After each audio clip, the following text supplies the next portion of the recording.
She is interested in pursuing A career in medicine. এই সেন্টেন্সে medicine শব্দের তাৎপর্য অনেক বড়। মেডিসিন বা ওষুধ বলতে আমরা সাধারণভাবে শুধু ট্যাবলেট, ক্যাপসুল এগুলোকেই বুঝি, কিন্তু অ্যাজ এ ডেফিনেশন আমরা বলতে পারি medicine is the science and practice of caring patient, managing the diagnosis, prognosis, prevention, treatment, palliation of their injury or disease, and promoting their health. So first of all, medicine is a practice. তাহলে medicine কিন্তু not only about the study, it is a skillful work. So only skillful person যে বা যারা এই বিষয়ে দক্ষতা অর্জন করেছে তাদেরই এই কাজটি করা উচিত।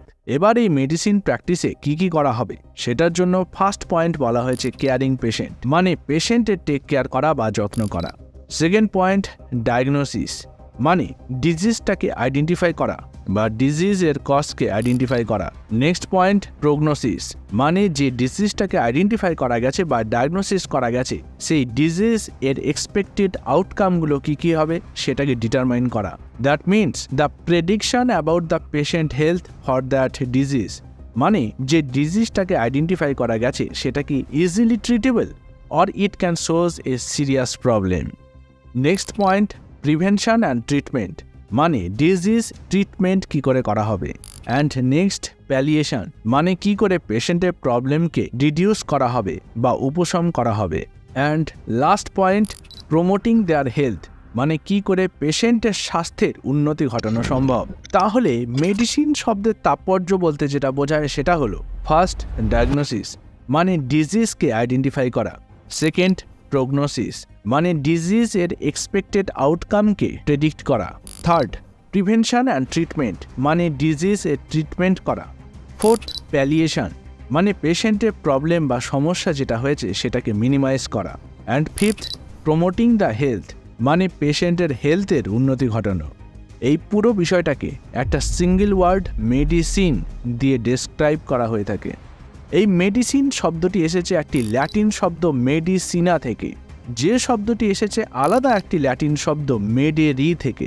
বলা হয়ে থাকে 1000 বিফোর ক্রাইস্ট, মানে যীশুখ্রিস্ট জন্মের 1000 বছর আগে এই মেডেরি শব্দটির উৎপত্তি ইটালিতে, যার অর্থ হল দ্য অ্যাক্ট অফ হিলিং, যার বাংলা তর্জমা করলে দাঁড়ায় হিল করা বা সুস্থ করার অ্যাক্ট বা নিয়ম বা পদ্ধতি। যীশুখ্রিস্ট জন্মের পরের সময়কে অ্যানো ডমিনি বা সংক্ষেপে এডি বলা হয়। অ্যানো ডমিনি এটিও একটি ল্যাটিন ফ্রেজ যার অর্থ হল in the year of our Lord, that means the time period after the birth of Jesus Christ. Dionysius Exiguus নামে এক সন্ন্যাসী অ্যানো ডমিনি সিস্টেমটিকে চালু করেছিলেন যীশুখ্রিস্ট জন্মের 525 বছর পরে। এই অ্যানো ডমিনি সিস্টেমে 0 ইয়ার বলে কিছু নেই, মানে ইয়ার 1 বিফোর ক্রাইস্টের পরের বছর থেকেই ইয়ার 1 অ্যানো ডমিনি স্টার্ট হয়। ফিরে আসি মেডিসিনা শব্দে। বলা হয়ে থাকে রোমান সম্রাট ফ্রেডরিক বারবারোসা নর্থ ইটালির একটি অঞ্চলের মধ্য দিয়ে ভ্রমণ করার সময় হঠাৎ গুরুতরভাবে অসুস্থ হয়ে পড়েন, এবং নর্থ ইটালির এই জায়গাটি যেহেতু রোম শহর থেকে অনেকটা দূরে, তাই এই অবস্থায় রোমান সম্রাটের পক্ষে ঘরে ফেরা প্রায় অসম্ভব হয়ে পড়ে। তখন সেখানের স্থানীয় মানুষজন ওই এলাকার গাছপালা ও শিকড়ের রস ইত্যাদি দিয়ে একটি বিশেষ কিছু প্রস্তুত করেন যা সম্রাট চার্লেমেনকে সুস্থ করে তোলে, এবং কৃতজ্ঞতা স্বরূপ সম্রাট পরবর্তীতে ওই জায়গার নামকরণ করেন মেডিসিনা। বর্তমানে এই মেডিসিনা টাউনটি নর্থ ইটালির এমিলিয়া রোমাগনা রিজিয়নে অবস্থিত। এই মেডিসিনা শব্দটি 100 বিফোর ক্রাইস্ট থেকে শুরু করে 476 অ্যানো ডমিনি পর্যন্ত ইটালিতে চিকিৎসা ক্ষেত্রে প্রচলিত ছিল। পরবর্তীকালে 14th সেঞ্চুরিতে মেডিসিন শব্দটিকে ইংলিশ ডিকশনারিতে অন্তর্ভুক্ত করা হয়, কিন্তু সাধারণভাবে মেডিসিনের ডেফিনেশন বলতে যেটা বোঝায়, এ medicine is a formulated product intended to diagnosis, treat or prevent disease. তাহলে মেডিসিন বলতে একটি ফর্মুলেটেড প্রোডাক্ট বা ফাইনাল প্রোডাক্টকেই বোঝায়, যেখানে ডিফারেন্ট ইনগ্রিডিয়েন্টকে একটা স্পেসিফিক রেশিও বা রেসিপিতে একটি বিশেষ পদ্ধতিতে ফর্মুলেশন করা হয় বা বানানো হয়, এবং যেটা ইউজ করলে আমরা একটা স্পেসিফিক আউটকাম পাই, যেটা আমাদের treatment of disease A help করে, বা বলা ভালো যেটা আমাদের ডিজিজকে প্রিভেন্ট করতে হেল্প করে। তাহলে এখন এই বিষয়টি সম্বন্ধে জানা খুব গুরুত্বপূর্ণ হয়ে পড়ে যে একটি ফর্মুলেটেড প্রোডাক্ট যাকে আমরা মেডিসিন বলছি তার কম্পোজিশনে এমন কি থাকে যার জন্য এই মেডিসিনটি কোনো ডিজিজকে প্রিভেন্ট করতে পারে বা ট্রিটমেন্ট করতে পারে। বিষয়টিকে একটি এক্সাম্পল দিয়ে এক্সপ্লেন করা যাক। অ্যাজ অ্যান এক্সাম্পল আমরা এখানে এই সলিড ডোজেস ফর্মটিকে নিচ্ছি। এই ট্যাবলেট ফর্মুলেশন প্রোডাক্টটির নাম হলো চেস্টন কোল্ড। এই চেস্টন কোল্ড ট্যাবলেট সাধারণভাবে কমন কোল্ড, ঠান্ডা লেগে নাক থেকে জল ঝরা, হাঁচি, জ্বর, অল্প সর্দি কাশি এসবের জন্য মূলত ব্যবহার করা হয়ে থাকে। এই ট্যাবলেট স্ট্রিপের উল্টো দিকে যদি আমরা কম্পোজিশনে খেয়াল করি তাহলে বেশ কিছু কেমিক্যাল ইনগ্রিডিয়েন্টের নাম আমরা দেখতে পাবো, যেমন সেট্রিজিন ডাইহাইড্রোক্লোরাইড, ফিনাইলেফথ্রিন হাইড্রোক্লোরাইড, প্যারাসিটামল। আর এই কেমিক্যাল ইনগ্রিডিয়েন্টগুলোই হলো এই ট্যাবলেটের অ্যাক্টিভ ফার্মাসিউটিক্যাল ইনগ্রিডিয়েন্ট। মানে ট্যাবলেটে থাকা এই ইনগ্রিডিয়েন্টগুলোই সাধারণভাবে কমন কোল্ড, ঠান্ডা লেগে নাক থেকে জল ঝরা, হাঁচি, সর্দি, কাশি, জ্বরের উপশম ঘটায়। তাই তো এইসব উপসর্গ দেখা গেলে এই মেডিসিনটিকে ইউজ করা যেতে পারে। এখন প্রত্যেকটি ট্যাবলেটে এই অ্যাক্টিভ ফার্মাসিউটিক্যাল ইনগ্রিডিয়েন্ট ঠিক কতটা পরিমাণে থাকে সেটাও আমরা ট্যাবলেট স্ট্রিপের গায়েই দেখতে পাই। যেমন এক্ষেত্রে আমরা বলতে পারি প্রত্যেকটি চেস্টন কোল্ড ট্যাবলেটে প্রায় 5 mg cetirizine dihydrochloride, 10 mg phenylephrine hydrochloride, 325 mg paracetamol থাকে। এখানে প্রত্যেকটি অ্যাক্টিভ ফার্মাসিউটিক্যাল ইনগ্রিডিয়েন্টের নামের সংযোজনে আমরা আইপি লেখাটিকে দেখতে পাই, যার অর্থ হলো ইন্ডিয়ান ফার্মাকোপিয়া। অর্থাৎ সেট্রিজিন ডাইহাইড্রোক্লোরাইড আইপি 5 mg এর অর্থ হলো এই ট্যাবলেটে থাকা 5 mg সেট্রিজিন ডাইহাইড্রোক্লোরাইড ইন্ডিয়ান ফার্মাকোপিয়ার নির্ধারিত গুণমান বা কোয়ালিটি, বিশুদ্ধতা বা পিওরিটি, স্ট্রেংথ এবং অন্যান্য মানদণ্ড অনুযায়ী তৈরি, যার ফলে এটা নিশ্চিত করা যায় যে এই ওষুধটি ভারতবর্ষের নিয়মকানুন অনুযায়ী নিরাপত্তা ও কার্যকারিতার মান পূরণ করতে পেরেছে। অর্থাৎ আমরা এক কথায় বলতে পারি প্রত্যেকটি মেডিসিনে কিছু অ্যাক্টিভ ফার্মাসিউটিক্যাল ইনগ্রিডিয়েন্ট নির্দিষ্ট পরিমাণে বা অ্যামাউন্টে বা কনসেন্ট্রেশনে থাকে, যার জন্য এই মেডিসিন আমাদের শরীরে তার কার্যক্ষমতা দেখাতে পারে, যাকে বলা হয় থেরাপিউটিক এফেক্ট, এবং রোগের উপশম ঘটাতে সাহায্য করে। যদি মেডিসিনে অ্যাক্টিভ ফার্মাসিউটিক্যাল ইনগ্রিডিয়েন্ট না থাকে তাহলে সেই মেডিসিনের কোনো রকম কার্যক্ষমতা থাকবে না এবং মেডিসিনটির কোনো থেরাপিউটিক এফেক্ট শো হবে না।